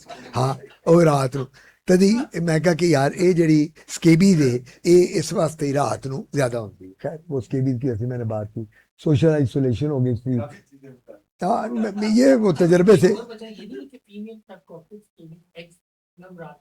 नहीं, वो लोगों का ये ख्याल था कि जो फीमेल सार्कोप्टीज की दी है ना, ये एग्स रात को लेकर, इसका साइंटिफिकली प्रूवन कुछ नहीं, ये नहीं। जब शक्यात करते हैं उसको तो उसकी डेड बॉडी जो है उससे पार्टिकल निकलते हैं, वो एंटीजेनिक करते हैं। दिस इज अनदर फैक्टर, वो जो एंटीजेनिक फैक्टर्स उसके होते हैं स्क्रैच करने से वो भी, लेकिन जनरली ये जो एग्स ले करने वाली बात है ना, ये नहीं है रात वाली। एग्स किस तरह, अब आपको पता है ये क्या होता है, जब फीमेल सार्कोप्टीज के भी है, मेल को मिलती है, पॉपुलेट करती है, तो मेल मर जाता है, मेल मर जाता है ना, फीमेल रह जाती है। फीमेल ने हमेशा ये काम पकड़ा हुआ है कि किसी भी जगह हो, फीमेल फीमेल है, मेल मेल है, मेल ने फीमेल, मुझे आप ये बताओ हमारे मुल्क में अगर मेल की खुराक अच्छी है तो फिर नहीं मरता। सर मैं आपको इसका जवाब देता हूँ, आप मुझे चलें आप सर एक बात बताएं, हमारे मुल्क में औरतें बेवा होती हैं, मर्द बड़े कम बेवा होते हैं। पहले औरतें बेवा, मर्द, हम लोग पहले क्यों मरते हैं सारे? आपने कभी ये रीजन देखी है? मैं जनरल बात कर रहा हूँ एक टेंशन है। जी, किसे तो कौन देता है टेंशन? बीबियां देंगी वो जनरली वो। नहीं, मैं अपनी बीवी को कहा करता हूँ, बीवी को मैं कहता हूँ, मेरी बीवी कहती है आते पता नहीं हमारी जिंदगी कितनी, मैं कहा तू अपनी जिंदगी की फिक्र ना कर, पहले मैं जाना है। वो कहती हाय अल्लाह ना करे, मैं कहा अल्लाह की ना करे, मैं कहा स्टैटिस्टिक्स चुक के देख, मैं कहा इतने से जरा घर है उत्थे बेवा बैठी बंदा फारग हो जाता है 90%। सो जनरली वो जब हम फीमेल और मेल की बात करते हैं तो वो कहते हैं कि जी बंदा जड़ा है स्ट्रेस नाल मर जाता है, मेरा आया खर्चा बीबी ने, मेरा आया खर्चा, मैनू ए लैके दिओ वो लैके दिओ। बंदा कहता मैं कितने फस गया यार, मैं तो इन्ना कमांदा नहीं जिन्ना ये मेरे को डिमांड करती है, तो स्ट्रेस लेके तो बस बंदा लगा गया। वो जो अगर सुबह जो जिसको सुबह हो रही है वो क्रॉनिक अर्टिकेरिया में आ रहा है। अच्छा, प्रोराइटिस के और कॉजेज बड़े हैं, मैं कभी आपको प्रोराइटिस पे खाली लेक्चर दूंगा ना। रीनल कॉजेज, हेपेटिक कॉजेज, नहीं वेरी कॉमन, बिल्कुल। ऑन्कोलॉजी में, कैंसर में, कैंसर में तो जब आप कीमोथेरेपी देते हैं तो मरीज खारिज कर करके मर जाता है, बाल उड़ गए, कीमोथेरेपी की तो आप सबको पता है, साइड इफेक्ट हम सब जानते हैं। प्लूराइटिस जो जनरलाइट ना, जो आपने डॉक्टर साहब बात की है सुबह की, इसके तो हजार कॉजेज हैं, इसी तरह उसको इन्वेस्टिगेट करना है। लेकिन रात को जो खाली स्पेसिफिकली इसको कहते हैं नॉक्टर्नल प्रोराइटिस, जिसने रात को करना है ना, जो मरीज आता ही के बाद ही डॉक्टर साहब दिन को मुझे नहीं पता, रात नहीं मुझसे गुजारी जाती, इसका मतलब ये है कि वो स्केबीज के मरीज है। ठीक है जी, डायग्नोस्टिक टेस्ट हैं जी, ये आप देख लें। अब इसमें मैंने आपको बताया था कि जो लैब इन्वेस्टिगेशन हैं हम सारी करा लेते हैं, 50% पेशेंट्स में नॉर्मल होती हैं, अर्टिकेरिया डायग्नोज नहीं होता। फिर जिस तरह मैंने बताया था, हम पूछते हैं सीबीसी करा लें, ESR हो गया, C reactive protein presence, thyroid का बड़ा इंपॉर्टेंट होता है, प्रोफाइल हमें कराना होता है, ऑटोइम्यून डिसऑर्डर्स को, if there are atypical features, skin biopsy, assessment of serum tryptase, complement level, serum protein electrophoresis should be considered. एक अभी मैंने मीटिंग अटेंड की, आई वाज इन मनीला, इसी के ऊपर क्रॉनिक अर्टिकेरिया पे, तो एक पेपर उन्होंने बड़ा अच्छा फिलीपींस से पढ़ा, नॉन हॉजकिंस लिम्फोमा, कोई सिम्टम कोई कुछ नहीं सिवाय urticaria for the last 1 year 2 years। किसी ने सोचा नहीं था कि नॉन हॉजकिंस लिम्फोमा है। उस बंदे ने सारे अपने सीबीसी लैब इन्वेस्टिगेशन बेसलाइन करवा ली, जब उसने MRI कराई तो पता चला नॉन हॉजकिंस का, और वो खाली एक ही सिम्टम था उसको, और वो प्रोराइटिस जी। वो डील कर रहा था। नहीं, मैं हैरान ही हुआ कि उसने हमें ये कहा, हमने कहा जी हमें कॉजेज में तो पता है कि उनका, लेकिन उसने कहा जी कि सिम्टम ही कोई और नहीं, ना उसका कोई वेट लॉस है, ना उस बंदे को कोई खांसी है, ना उस बंदे की कोई वॉमिट है, ना उसका कोई एपिस्टेक्सिस है। वो एक ही बंदा कहता था यार मेरी खारिज दवाइयां खा खा के मर गया बंदा, वो कोई एंटीहिस्टामिन वो कहते दुनिया में नहीं छोड़ी उसके पेपर पे। तो जब MRI कराई उसने तो पता चला वो नॉन। सो ये जो हिडन डिजीजेज हैं, जो हिडन सिम्टम्स हैं, ये कई दफ़ा आपको लीड करते हैं कि अल्लाह ना करे कि कोई अंडरलाइंग, जिस तरह ये अपना लुकीमियाज है, लुकीमियाज में भी बड़ी ये प्रोराइटिस बड़ा कॉमन है, लुकीमियाज में बहुत कॉमन आता है। और मेरे पास जो ज़्यादातर प्रोराइटिस के जो आप पूछ रहे थे डॉक्टर साहब, डायलिसिस के जो मरीज़ हैं उनमें बड़ा कॉमन है। मरीज जो डायलिसिस है वो आते बता देता है कि डॉक्टर साहब मैं डायलिसिस करा रहा हूँ, गुर्दे मेरे फेल हो गए ने, तो मैनू एलर्जी नहीं जा रही। और जिनको हेपेटाइटिस B और C है, एक और बात मैं बताता चलूँ ज़रूरी, हेपेटाइटिस जब भी क्रॉनिक अर्टिकेरिया का आपके पास मरीज आए, आपने बेसलाइन इन्वेस्टिगेशन करा ली, सब नॉर्मल निकली, हेप B और हेप C जरूर कराएं, हेप B और हेप C, हेपेटाइटिस B और C, यानी आपकी बेसलाइन सारी नॉर्मल आ गई। अब मरीज कहते हैं डॉक्टर साहब कोई लबो तो सही, एक चीज जरूर ढूंढें, हेप B और हेप C को, वो करके देखें, और मुझे उम्मीद है कि वहाँ कोई ना कोई, अल्लाह ना करे, उसमें से निकल आता है। और बाद में फिर बंदा कहता तुम्हें तो है, मुझे तो, मरीज कहता है मैंने तो पता ही नहीं। बच्चों में वर्म इन्फेस्टेशन में 80% 70 to 80% of children have this. बच्चों के जो वर्म इन्फेस्टेशन है उसमें बहुत अच्छा। आपको पता है हम पूछा चमूने नहीं लड़ते, ओ वर्म्स, ओ चमूने इटसेल्फ कॉजेज बच्चों में, माएँ कहती हैं जी कि चमूने लड़ते हैं वो भी बरौत, वो माँ आके कहती डॉक्टर साहब ये तो खुरकी जाता है अपना रेक्टल रीजन उसका जो है लाल हुआ होता है, उसको उसने इंटरट्राइको भी बच्चे ने बनाया होता है, वहाँ कैंडिडा भी बनी होती है, वहाँ फंगस भी बनी होती है बच्चे के, और वो कहते हैं हाय जी ये तो चमूने निकला है। सो जो आप वाली बात है कि ये बड़ा जरूरी है वर्म के लिए, तो आपने पूछना दवाई, और मैं तो एक सर मैं तो ये कहूँगा, मैं तो अब इसी बात को करूँगा, तुसी माँ प्यो तो कुछ नहीं पूछना, तुसी किसी को कोई बच्चा आया 6-7-8 साल का दे दो, ओदा की नुकसान की है, एक दवाई देनी है यार, ओदा नुकसान की या तो है ना कि ओदा साइड इफेक्ट होए, आप कहो कि डॉक्टर साहब वो तो D1 मैं दूंगा उसके ब्रेन पे, उसके हार्ट पे, किडनीज पे, बिल्कुल, और डोज सिंगल डोज है बस, उसको बच्चे को दी तो खत्म। मैं तो बड़ों की बात कर रहा था, मैंने आपको बताया ना, मैं तो हर 6 महीने बाद लोग मुझे कहते हैं जी हमारी उम्रों के बंदे, आप तो ऑब्वियसली मुझसे बहुत जूनियर हैं, कई लोग उम्र में छोटे होंगे, लेकिन मेरी उम्र के बंदे कहते हैं डॉक्टर साहब पागल है हम लोग, अपने आप को कीड़े कटिए इस उम्र में, ये तो बच्चियां का काम है कीड़े अंदर होंगे, साढ़े कीड़े कितों आ गए। हाँ वो अपने वार्ड में पेशेंट को सबको रात को नहीं जाता, दूसरे वार्डों में क्या वो सबको नहीं आता। मैंने नहीं तो ठीक करता था, वो सारे लोग एक दफा दूसरे वार्डों में ये कह देना कि मेरी उम्र 59 साल हो गई है, मेरी 50 साल, मैं नहीं कीड़े की दवाई खानी, क्यों तेरे में कीड़े नहीं यार, तू जो खाने खाना बाहर हो भाई, जो सब्जियां खाना है सलादा खाना है तेरे में भी जान। सो द पॉइंट इज, आपने मरीज कई दफा बहस करते हैं ये बच्चियां में कीड़े, एक मरीज मुझे कहता है आगे डॉक्टर साहब कीड़े आपको पता बच्चों में होते हैं बड़ों में नहीं होते, उसने मुझसे बहस की, मैं कहा आप जीत गए मैं हार गया, मैंने कहा सर आप, कहता जी आपको पता ही नहीं इस बात का, कीड़े जो है ना कीड़े बच्चों में आते हैं। सर मुमताज साहब, मुमताज अली कुली खान, राजा मुमताज, वो मेरे वो टीचर थे राजा मुमताज साहब। हाँ अली अदर मेरा फर्स्ट कजन है, आपको पता है, जफर हैदर शाह साहब मेरे खालू लगते हैं। जी अच्छा, अब देखे ना अब जो हम बात करते हैं ना तो वो मरीज आगे कहता है वो तो बच्चे आ जाएगा, तो उसी कहना चक्रा में सानू पाया। हाँ बिल्कुल बिल्कुल करते हैं, और सर वो जाके एलर्जिक रिएक्शन होता है, एनाफिलेक्टिक शॉक में बंदा जा सकता है उसमें, ये इतना का है। तो वो लोग जो है ना, लोग इन चीजों को समझते नहीं, जो मैं जनरल एक बात कर रहा हूँ, आपके पास भी ऐसे मरीज आते हैं, मेरे पास भी आते हैं। अच्छा जी ये हमने बता दी, फिर अब उसमें ट्रीटमेंट इसकी आ गई, अब इसमें रिकमेंडेटेड ट्रीटमेंट जो है ये आपके सामने है जी। फर्स्ट लाइन जो है इसमें हम फेक्सोफेनेडिन देते हैं, उसके बाद मॉडर्न सेकंड जनरेशन एंटीहिस्टामीन देते हैं, सेट्राजीन देते हैं, लोरेटाडीन देते हैं। फिर सेकंड लाइन में फेक्सोफेनेडिन के साथ हम ये करते हैं कि सेकंड जनरेशन एंटीहिस्टामीन, लोरेटाडीन। थर्ड लाइन में ऐड ऑन टाइम ओमेलिजुमैब भी देते हैं, साइक्लोस्पोरिन भी दी जाती है, मोंटिलोकास्ट बहुत हम देते हैं, शॉर्ट कोर्स ऑफ कॉर्टिकोस्टेरॉइड भी दिया जाता है, और अगर एक्सेस हो तो, अगर बहुत सीवियर हो तो एड्रेनलिन भी देते हैं। मोंटिलोकास्ट का रोल देखें, मोंटिलोकास्ट नहीं मैं ये कह रहा हूं, मोंटिलोकास्ट काम आती एटॉपिक एक्जिमा में, एस्थमेटिक्स में, ब्रोंकाइटिस में, और जिनको लंग्स की इन्फेक्शंस हैं। एक बंदे को इंटरस्टिशियल फाइब्रोसिस है, मोंटिलोकास्ट में बहुत अच्छा काम करेगा।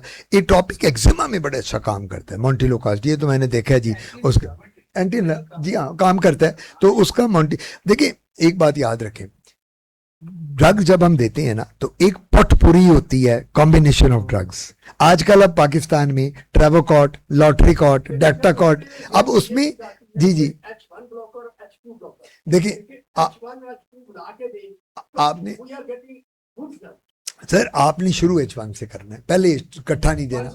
मैं देखिए बात पता क्या करता है, बंदा कहता है थलियम शुरू हो यार, पहले वाला H1 आपके पास मरीज आया, आपने कहा यार H1 दिया डोज है, ये सुबह इतना शाम इतना और आज, मरीज कहते हैं डॉक्टर साहब फर्क पै रहा है, वो गल नहीं पड़ी, then you add H2।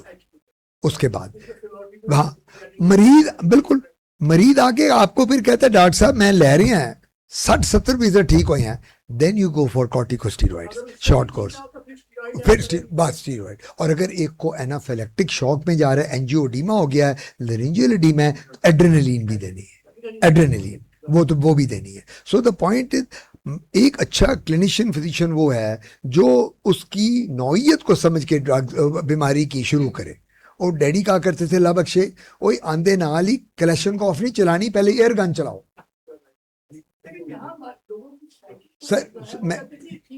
Sir ये साइकी वाली गल मैं ਤੁਹਾਡੇ ਨਾਲ ਕਰ ਚੁੱਕਿਆ, ਪੜ ਕੇ ਗੂਗਲੋਪੈਥਿਕ. ਉਹ ਕਹਿੰਦੇ ਨੇ ਕਿ ਡਾਕਟਰ ਸਾਹਿਬ ਮੈਨੂੰ ਨਹੀਂ ਪਤਾ, ਪਹਿਲੇ ਕਲੈਸ਼ਨਕੋਫ ਚਲਾਓ, ਤੁਸੀਂ ਪਹਿਲੇ नहीं एयर गन चलानी.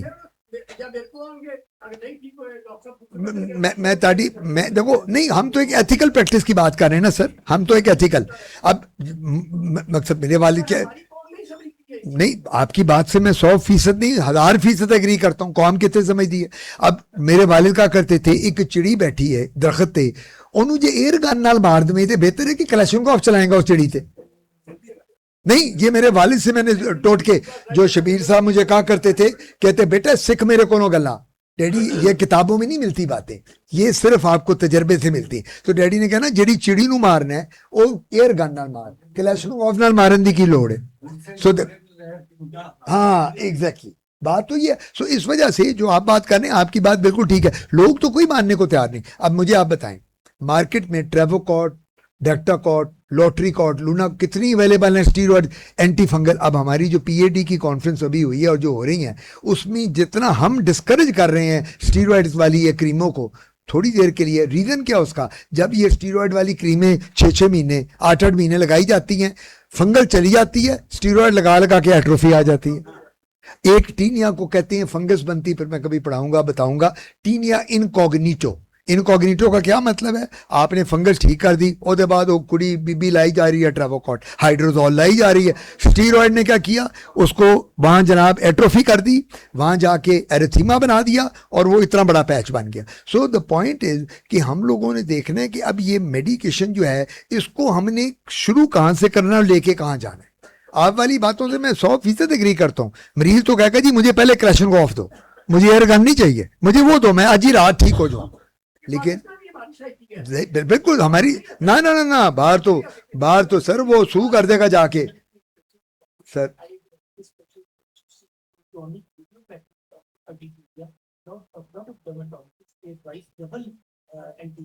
देते हैं, बिल्कुल देते. देखिए सर बात मैं आपको बताऊं, कॉकटेल की क्या बात आई, H1H2 की बात जो हम कर रहे हैं, जो सबसे बड़ी बात है, मैं हमेशा जो सर को मैं कह रहा था कि H1 आप स्टार्ट करो, H1 से दो, अगर ये जितनी भी हैं, उसके बाद आप H2 में जाओ. अब हम लोग कितनी जेंटेक खाते थे, कितनी टेगामेट खाते थे बहनों, मैं बात कर रहा हूँ ना. उसके बाद H2 और थर्ड स्टीरॉयड और चौथा एड्रेनलिन. अल्लाह ना करे अगर आपको लिनिजियल एडिमा हो गया. तो बात सबसे बड़ी ये है, ये अभी भी लोग देते हैं, अभी भी लोग खाते हैं. अच्छा, अब मेरे पास मरीज आके कहता है डॉक्टर साहब मुझे वो दवाई देना जिसमें नींद ना हो, क्योंकि मैंने काम पे जाना है. फेक्सोफेनेडिन नॉन सेडेटिव है, और फेक्सोफेनेडिन पायलट्स को भी दी जाती है, फेक्सोफेनेडिन फौजियों को देते हैं बॉर्डर पे जो लड़ रहे होते हैं. नहीं मेरी करता है, नहीं एबेस्टीन कैस्टीन है ना, बेसिकली कैस्टीन एबेस्टीन में इट इज ट्रूली नॉट, ये जो बात कर रहे हैं ना परसेंट बिल्कुल ठीक कर रहे, बिल्कुल है. नहीं मार्केट तो भरी पड़ी है इनसे ये जितनी, लेकिन जो सबसे सेफ गिनी जा सकती है नॉन सेडेटिव फेक्सोफेनेडिन. मैं तजर्बे से बता रहा हूँ आपको जी. फेक्सोफेनेडिन वो है, क्योंकि वो आपकी हमारी तरह के काम करने वाले लोग या जिन्होंने सुबह से रात को, वो कहते हैं नींद वाली ना सुहाना देना सानू कि जाते सौंदे रहिए, एट्रेक्स की गोली दी सोते हुए यहाँ, एबल का टीका लवाया सौ गए यहाँ, ये काम ना साढ़े नाल करो, ठीक है ना. तो ये इस वजह से हम लोगों को ये जरा ख्याल करना है. प्रोटीन का बिल्कुल होता है. देखें एक बंदा कहता है मैं खाते ही गोश्त हूँ, जिस तरह हमने पहले बात कर रहे थे, वो कहता है जी मैं तो ये ना सब्जी खाता हूँ दाल खाता हूँ. अब आपने वो कॉज ढूंढे ना उसकी, वही मैंने वो जो रानी वाली बात आपने पूछी, क्या कॉज है, that protein could be the one which has led to all this. Fexofenadine ये आ गई, क्लिनिकल एफिकेसी आ गई, ये हमने इसकी ब्रीफली आपको बता दिया इसकी क्लिनिकल एफिकेसी ने.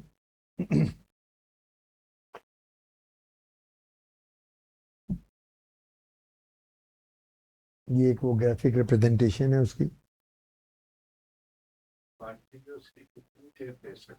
इसकी डोज होती है 180 milligram OD basically for 4 to 6 weeks. Then you reassess the patient, you reassess the reevaluate the patient. Divide भी करते हैं, नहीं इसमें होता ही है एडल्ट जी 6 बिल्कुल आती यही है फेक्सोफेनाडिन की dose. Adult dose always remember one thing, dose compliance जो हमारे मुल्क में है ना, अगर आप सिंगल डोज थेरेपी करेंगे is always better rather than BD TDS और QID। मैं कहता हूँ यार मैंने तो कंप्लायंस, मैं अब क्या करता हूँ जो मैं तजर्बे से आपको बता रहा हूँ, जिस तरह सर भी कह रहे हैं आप भी कह रहे हैं कि कोशिश ये होनी चाहिए कि वो मेडिसिन जो आप रात को सोते हुए दे दें या सुबह एक दफ़ा दे दें, दैट इज़ इनफ। ਜਦੋਂ ਤੁਸੀਂ ਮਰੀਜ਼ ਨੂੰ ਕਹੋਗੇ ਨਾ ਕਾਕਾ ਸੁਬਹ ਦੁਪਹਿਰ ਸ਼ਾਮ ਰਾਤ ਇਹ ਕਾਕਾ ਸੁਬਹ ਤੋਂ, ਉਹ ਕਹਿੰਦਾ ਯਾਰ ਕਿ ਡਾਕਟਰ ਨੇ ਪਾਗਲ कर देता मैनू, ये मैं इसे काम पे लगा रहा हर चार। यानी जनरली कोशिश हमें ये करनी चाहिए, नहीं हर बंदा इतना बिजी होता है और भूल जाता है। अच्छा लोग मेंटली इतने बेचारे हैं कि इनको डिमेंशिया है, ओहो मैं तो डोज ही लेनी भूल गया, मैं तो याद नहीं रहा। So best is 180 is an adult dose which is ideal. एक मरीज आपको ये कहते हैं अगर कि जी 180 से एग्जैक्टली बिल्कुल आप बिल्कुल करते हैं, नहीं ये डिपेंड करता है age of the patient number 1, degree of disease number 2 and उसके बाद उसका वेट नंबर 3, ये तीनों को, एंड नंबर 4 उसकी डाइटरी फैक्टर क्या वो कर रहे हैं। जिस तरह आपने हमने बात की थी वो जरा शहर का अंदर का बंदा है वो तो कहेगा जी कि डॉक्टर साहब मैंने खाने तो, एक मरीज ने मुझे स्पेसिफिकली कहा कि डॉक्टर साहब ताड़ी एक रेपुटेशन चंगी नहीं, मैं कहा दोस्तों कि जी तुसी खाना बंदियां दा बंद कर देंगे हो। मैं कहा खाना की मतलब, कहता जी मेरे कुछ कजन तुहानू दिखान आए सन, तुसी क्या जी ना चरगे खाने ना मुर्गे ना मच्छी ना अंडा ना गोश्त, तुसी तो भुखा मार दो बंदियां नू। कहते मैं नहीं ये चीज़ां छड्डनियां, मैं नहीं छड्डनियां। कहता कि जी मैनू तुसी दवाइयां नाल ठीक करो, ये ना कहना वो ना खा ये ना खा। यानी मैंने आपको बताया सर ऐसे ऐसे मरीज आते ने की तुसी भी देखते हो ओ की करिए ओ सर मरीज ऐसे ऐसे आके तानू कवाली करते ने, वो आके ए वाली मैं तो इस तो तंग आए हुए हैं, वो कहते ने तानू तो पता कुछ नहीं है पढ़ो ये देते। मैं कहा ठीक है, मैं कहा मैं बिल्कुल, मैं कहा मैं कल क्लिनिक शुरू किया मैनू की पता की होंदा।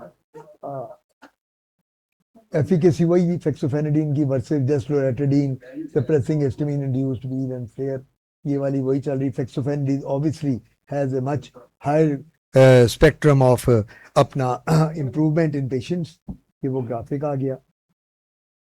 ये भी क्वालिटी ऑफ लाइफ इसमें वर्क और क्लास भी ज़्यादा बेहतर है इसमें अगर देखा जाए तो।